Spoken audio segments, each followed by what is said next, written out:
Now, what is the style of the Quran? We know certain styles. Poetry, for example. Then prose, we have different type of proses. Essays, books, which consist of chapters. Quran doesn't fit in any of these definitions. First of all, we know it. Quran has several times Allah subhanahu wa ta'ala has said, it is not poetry. وَمَا عَلَّمْنَاهُ الشِّعْرَ وَمَا يَنبَغِي لَهُ. We have not taught poetry to our Prophet sallallahu alaihi wasallam, and poetry is not worthy of him. It's something below his level.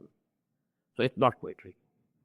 But please mind, today we have a special form of poetry, and that is called blank verse.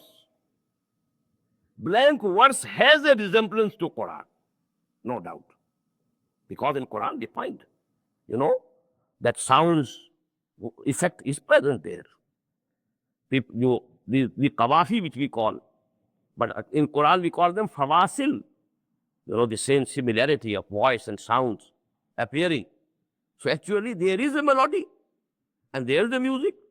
So there is a blank verse type of thing in Quran, but not the poetry, the regular poetry, which the Arabs knew or most of the people knew at the time of the revelation of the Quran. This is something new. This blank verse is something new and has reached east from the west. Number two, this is not a book in the general sense of the word. A book, necessarily consists of chapters.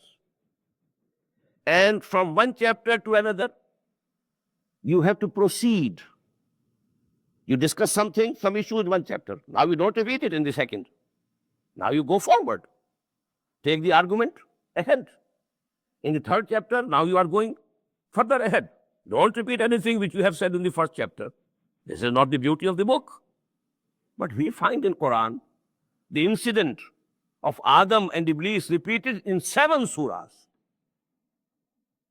6 surahs from the Makki Quran and the 7th one, Suratul Baqarah, from the MNE Quran.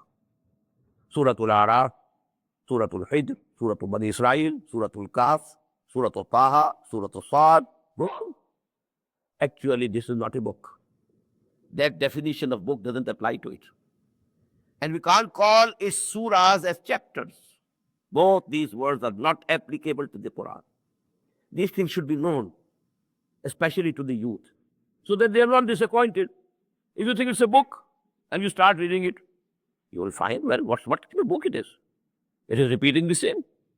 This subject was discussed in Surah Al-Baqarah. Again, we find it in Surah Al-Araf.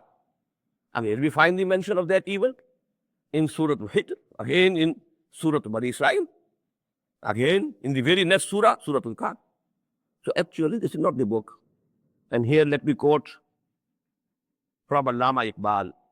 In kitabe neest, cheeze digar ast. This is not a book, it's something else.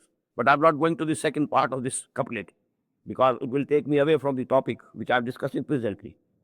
In kitabe neest, cheeze digar. Always a book, but you don't think it's a book in the general sense of the word in which you use the word book.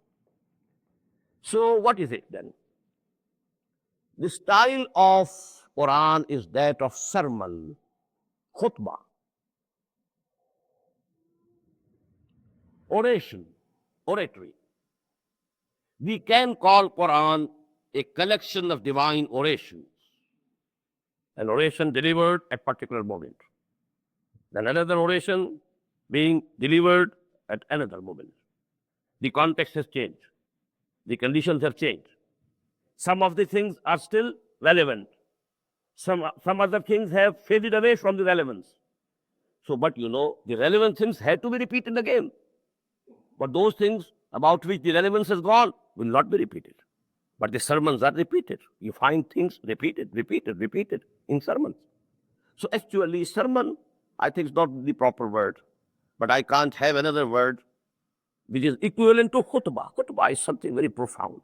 Khitabat, oratory, is something else.